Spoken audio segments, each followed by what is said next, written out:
You want to go? Where are we going, Pete? We're going to see that market garden, man. Let's do it. Let's check it out. Should we eat loquats on the way? Yeah, heck yeah. We are going to see an epic, probably one of the most beautiful gardens you've ever seen. The gardener's name is Nick from Growing Back to Eden. And he claims he has very little, if no, weeding. We gotta figure out that secret. We got some loquats that have been hanging on for you guys to get here. This is not the ideal picker. This is more of a citrus, maybe mango picker. What do you pick loquats with then? What's the main picker? I normally have a pole that has some pruners on the end because you really want to prune the whole end of the tree. Pete's always got something growing in his food forest. Always some kind of food out here.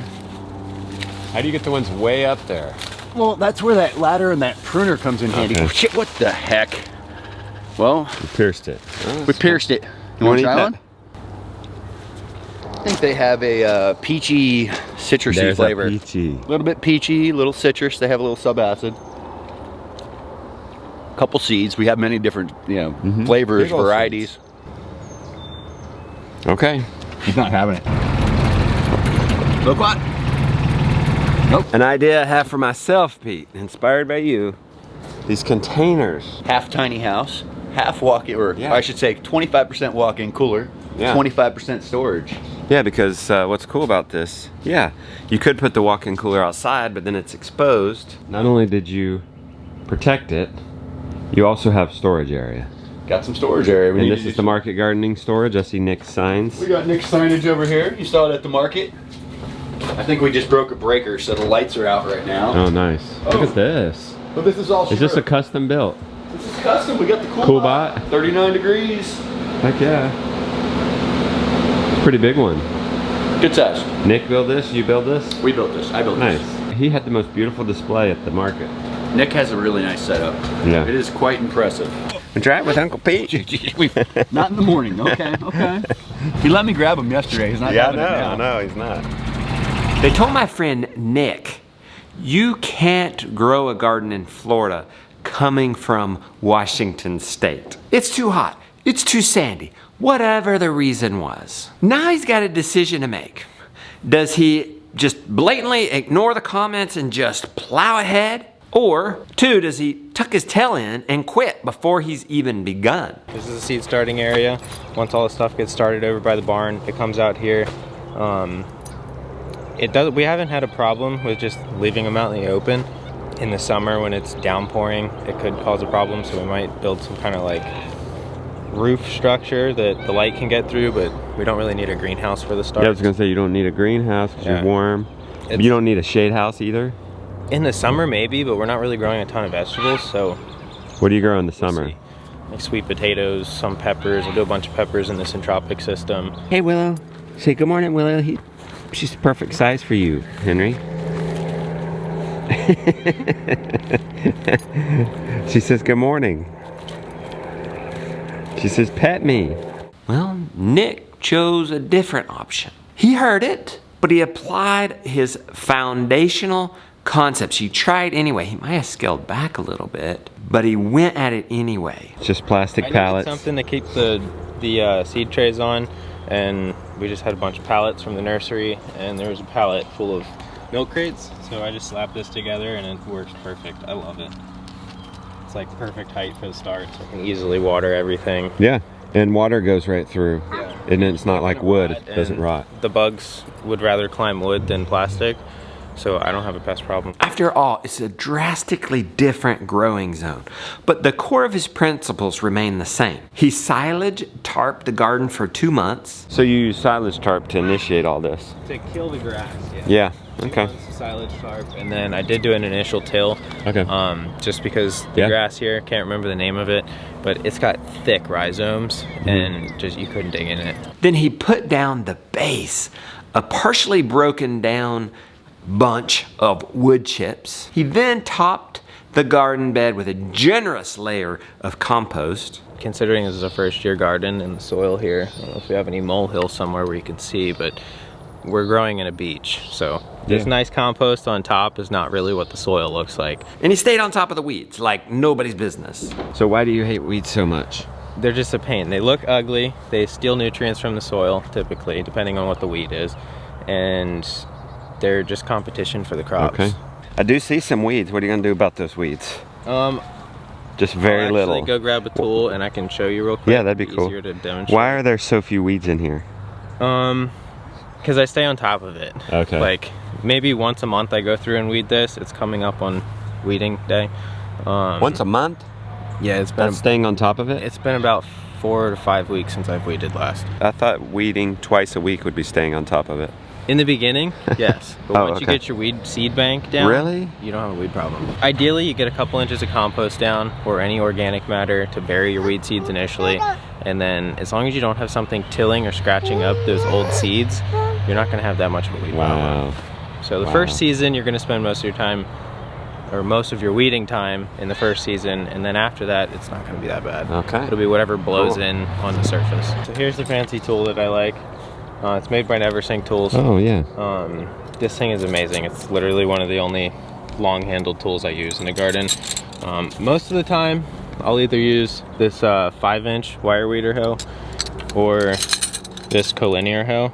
Yeah. For this size weed, I would use the collinear, or this typical size down there. This little stirrup wire hose for little weeds. This is for thread weeds. So I would run this through crops like this, where this hoe would slice all of my crops. This one would push them aside and get any seedlings that are in there.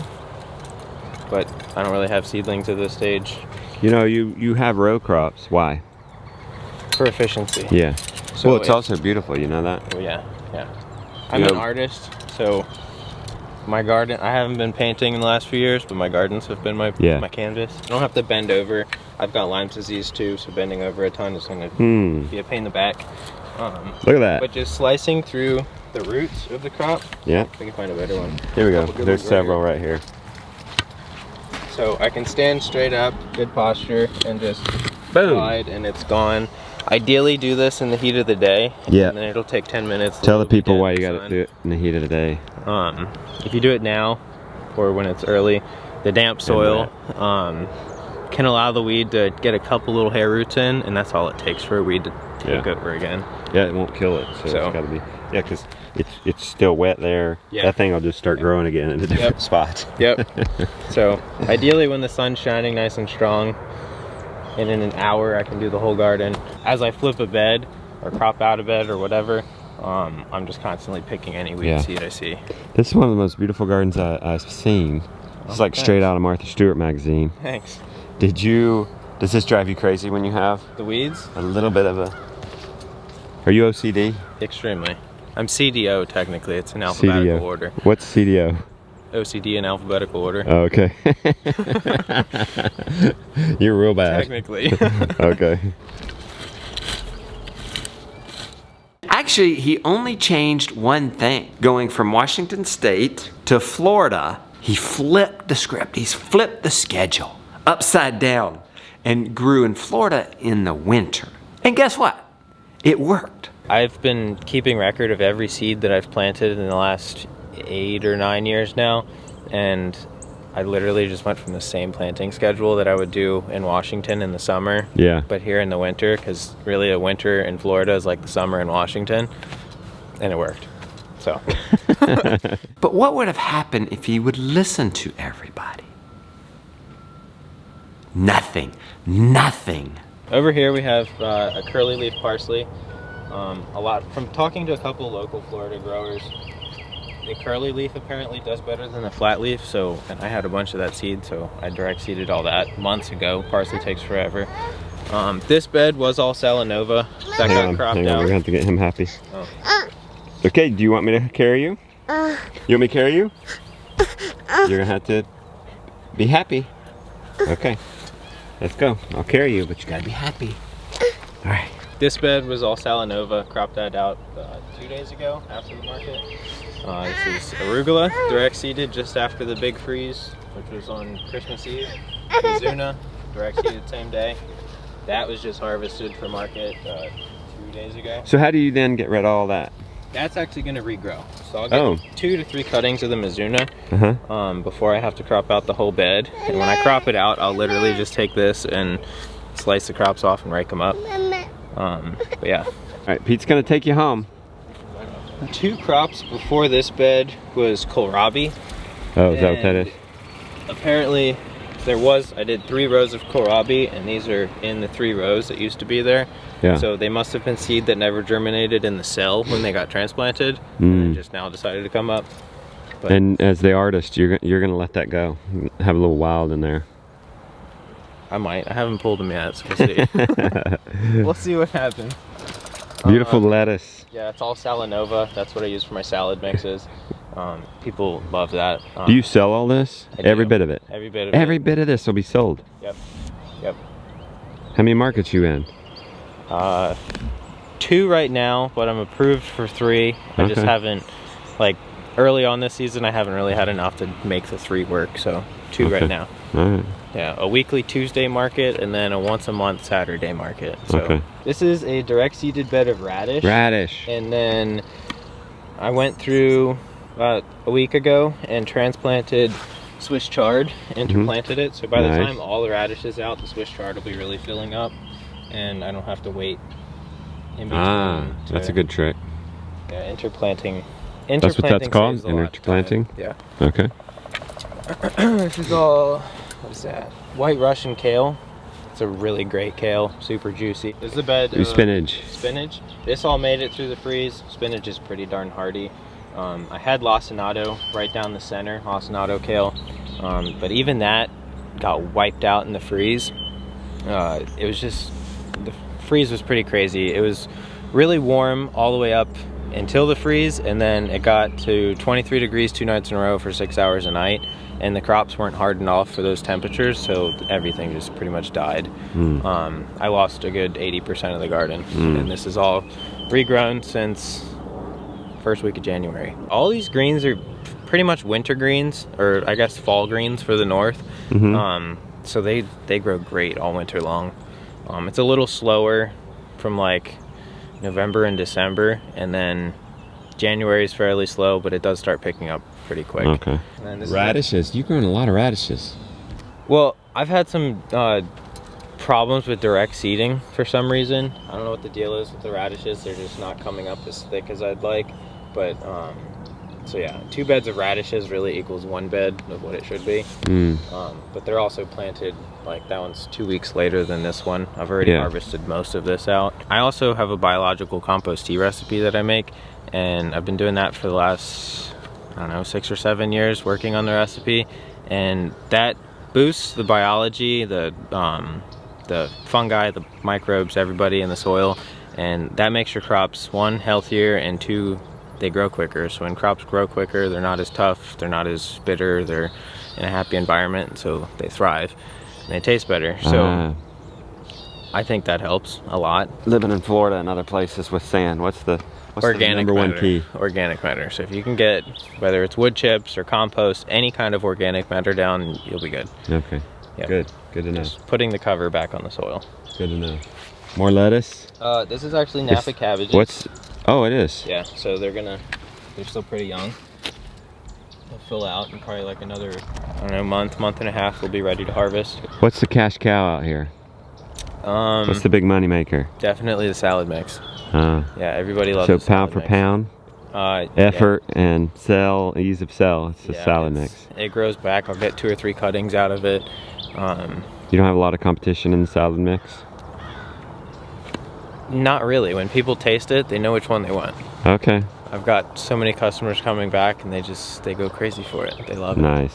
So okay. I don't worry about it, because I don't come home with salad mix. I can't pick enough, it seems like.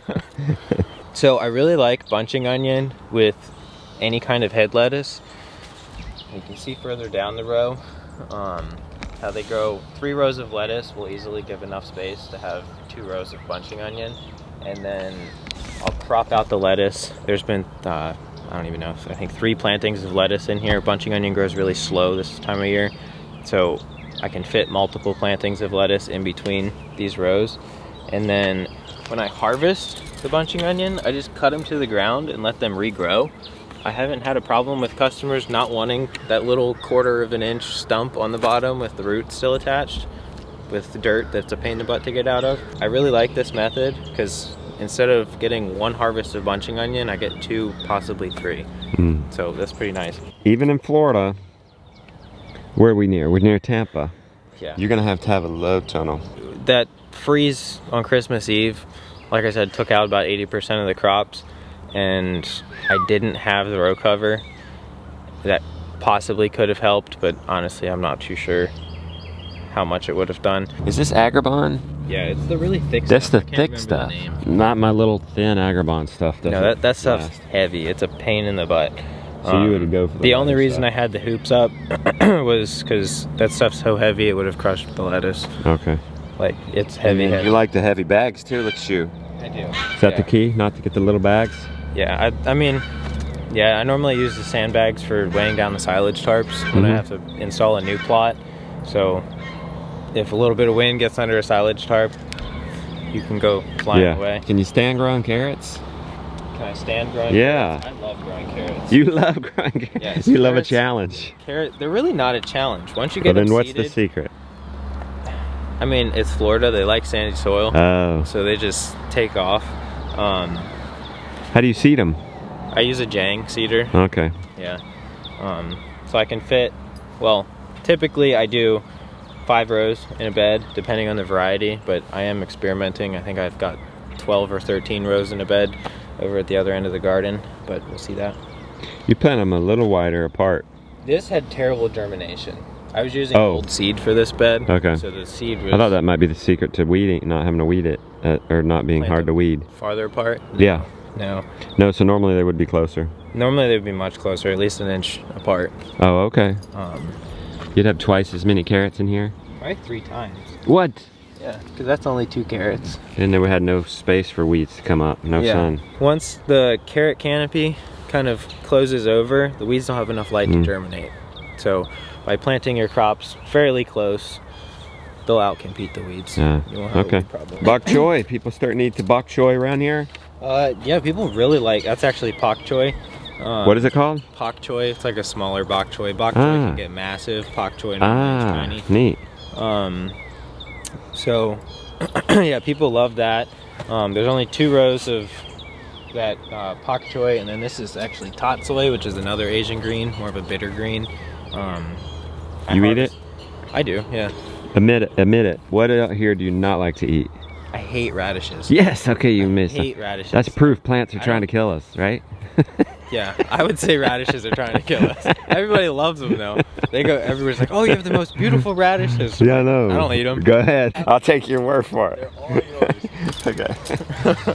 And your favorite is the lettuce. Okay. I really love growing lettuce. Yeah, cool. It looks amazing. I like it. So this is a whole nother row. This is all, what are they? Hakurai turnips. They're good salad turnip, super sweet, super juicy.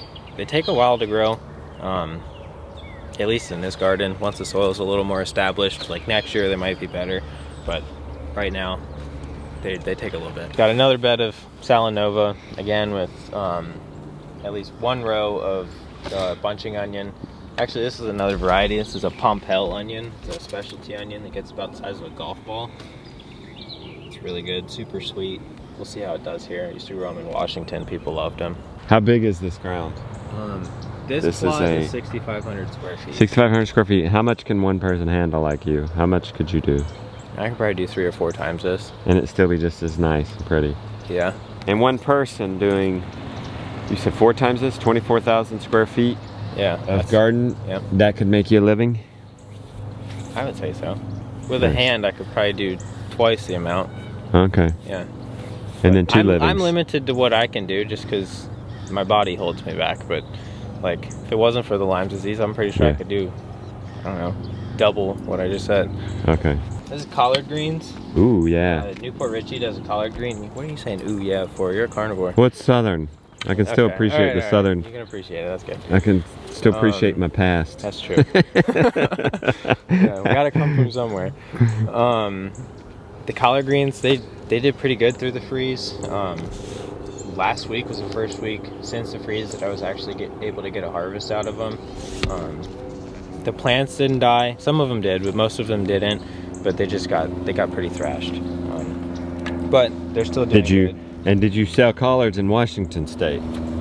I did them the first year, and everybody was like, "What is this? What do you do with collard greens?" And I'm That's like, why I'm ooh yeah. I love collard greens. Because I so appreciate good. seeing some collard green. Yeah. I appreciate that there's a demand for this here, Yeah. right? Yeah, there's actually They a know collard what this green is. festival. There There's a you whole go. collard green festival. There you go. That's what I'm talking about. Yeah. This is bulb fennel. This actually, believe it or not, a month ago, it was just the bulbs. I had to cut all of the greens out because the frost killed everything. Have you ever had black, like real black licorice? Try that. Do you like licorice? Do I? Hmm. Like real black licorice. Try it. He's not gonna like licorice. I remember not liking it's licorice so when I was a good. kid. Oh, I loved Okay, it. I was a so weirdo. do people know what this is? A lot of them do, yeah. In Washington also? Yeah, I love using it. You just shred it really fine in a salad or You eat the whole saute, plant? grill it. Yeah, you can eat the whole plant. Might be a little sandy. You can wipe it off more if you want. It won't hurt you though. Dirt don't hurt. You eat the dirt? Not in Florida. It's like just eating sand. If I was up north where it's got minerals and stuff in it. it does, but it's crunchy. There's people that do it. Adds an extra Okay, crunch it's to too a carrot. crunchy down here in Florida. Yeah. How is the carrot? Yeah. Kind of good. Kind of good. All right. He's still If that's an early morning rating, that's probably a pretty good rating, Yeah. Nick. Yeah, vegetables in the morning. Yeah, first thing he's eating this morning, a carrot. You're doing pretty good, Nick. Yeah. So yeah, there's a whole bed of carrots. That was 5 rows. I planted them a little thick.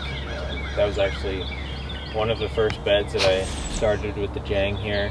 I'm still learning the jang. I used to hand seed all of my beds of carrots in Washington. I wasn't doing 50-foot beds, so it was just easier just to go through and hand seed. So yeah, that was planted a little thick, so the carrots are a little smaller, but they sell. People around here really like smaller carrots for some reason. Ah. It's like Oh, she just got a carrot. She loves. She's eating a carrot? She used to pull them all the time in Washington. Look at her. I've never seen that dog eat a carrot. This is Tokyo Bacana. It's an Asian green. Some people like to harvest it when it's really small as a baby green. I personally like to space them out and grow them out as a full like head of, I don't know if you'd call it like an Asian cabbage or whatever it would be, but I actually let it mature and go to flower, and then I bunch the flower heads up like you would broccoli or broccolini, and it's super sweet. I love it. Customers love it, and nobody else does it. So This is a bed gonna about to be flipped. yeah, that was all carrots. Got them all harvested. You'll just come through with your hoe. Yep, and rake and weed out that, and then reseed it. When you are to remove the product, how do you get it up? You hoe it, but then how do you pick it up? I'll take a rake and just rake the whole bed into a pile and just throw it into a little Okay, bed. soft rake or bow rake? Soft rake. This is another example of interplanting. So this was an entire bed of Salanova. I've left a couple that I'm gonna throw into a salad mix. But I put more of that Napa cabbage in 2 rows, right in between all of the lettuce heads. And once all the lettuce is out, the Napa cabbage will really take off and start growing again. How much compost do you put on it every year? It's gotten to the point in the season where every other bed flip, I'll go through and take 4 or 5 gallon buckets and just spread them out over 150-foot bed. And so just basically every other crop, I add a little bit of compost. That way we don't have to spend however long to cover every bed all at once at the end of the season or the beginning of the season. Cilantro, spinach, and there's that 13-row bed of carrots. Are you planting crops in between his bananas? I am. Check that out. His orchard? Last time I hear this was just grass in between. It was. It was just grass, and it drove me nuts. It was a nice type of grass. I think it was Mombasa. Why'd it drive you nuts? It just took so much effort to cut all the grass and rake it into a pile or into the rows, and it wasn't that productive of a system. And so I was getting in his ear saying I need more space, and so we took the grass out of here, put compost. Now these rows are making money. This area is the only area I've had a pest problem. We've got squirrels, and I think they like the cover of having these permaculture rows, the syntropic rows. Yeah. So they literally just ate that entire bed a couple weeks ago of lettuce, and so I've had to step in and this is neat. Look at the layers here. I mean, you have your ground layer, you have your shrub layer, your medium shrub layer, and your tree. You have the classic.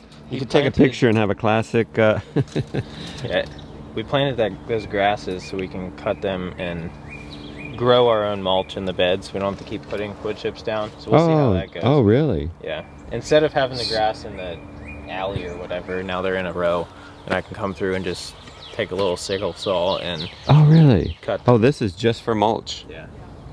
What about these dead banana leaves? You gonna use those for mulch? Yeah, they'll go down this mulch once they get pruned. Cool. The bananas got froze. They did. Got froze out. Yeah. But they'll come back next year. They will. See, this is Yeah, all see? squirrel. All these holes, Uh-oh. they go crazy. Squirrels. Squirrels. You got a squirrel problem. What's wrong, Willow? You been eating too many carrots? You not hungry for squirrel? She hears me talking about squirrels. She wants one. No. Yeah, she does. She'd rather have that than a carrot. We put like 4 inches of horse manure down and then like 3 inches of compost. So it's going to take some time to finish like really breaking down and getting to the point where the crops really like it. So, yeah, help us here. Look, this is something I've noticed over here that's not on your main market.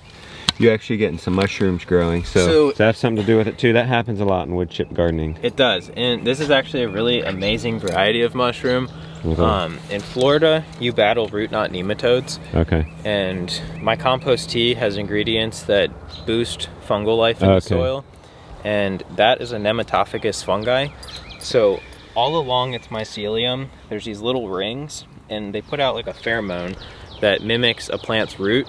So the nematodes come squirming around through the soil looking to host on a plant, or for a plant to host or whatever, and they swim through the little ring on the mycelium and it constricts, and the mycelium injects the nematode with spores and then lets it go and uses the nematode as an incubator to hatch those spores and spread the mushrooms. And so that fungus actually is what helps me not have nematode So problems. it's a good sign. It's an amazing sign. It's good stuff. Pete, is this not permaculture? This is like a perfect image of a, like take a picture, put it in the textbook. Oh, this is like the ground level crop. This is permaculture. The shrub level, the big shrub, the tree. Well, Nick would tell you that right the agroforestry row is attracting bugs, which are attacking his crops. So It's creating an environment for the squirrels to feel safe, and so they go through and eat my crops. He's upset. Well, we got to turn that squirrel into a solution, Willow. Willow! You got to eat the squirrel. What are you doing, we've man? had squirrel tacos around here a couple times. I love my squirrel tacos. There you go. Turn that Tacos are problem. great. Problem is a solution. Turn that problem around. Here's the thing we've got to be aware of.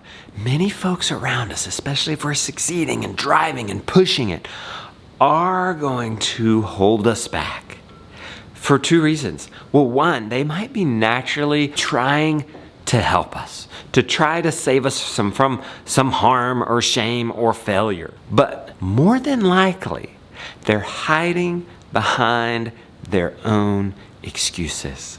Because if you were to make it work and they couldn't, they no longer have any more excuses. So don't worry about it.